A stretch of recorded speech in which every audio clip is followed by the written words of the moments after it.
आता पाहूयात टॉप 9 जिल्ह्याच्या बातम्या।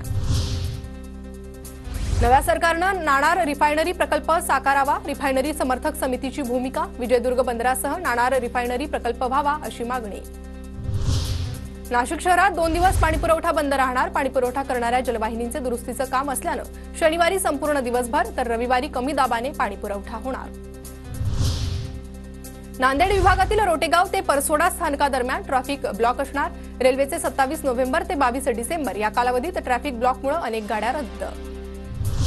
गोंदियामधील 240 जिल्हा परिषद शाळांत लागणार सीसीटीव्ही कॅमेरे। जिल्हा परिषदेचे अध्यक्ष रहांगडालेंची माहिती। तर कॅमेऱ्यांमुळे चोऱ्याही येणार नियंत्रणात।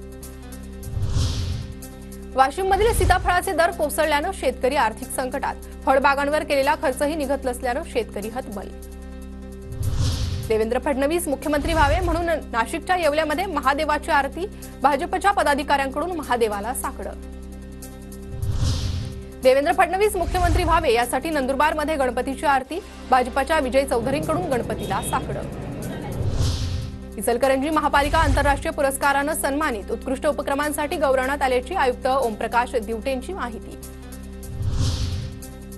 जळगावच्या भडगावमध्ये एका दिव्यांग वृद्ध महिलेवर अत्याचार केल्याची घटना। घटनेच्या निषेधार्थ भडगाव शहरात मूक मोर्चा। आरोपीला फाशीची शिक्षा देण्याची नागरिकांची मागणी।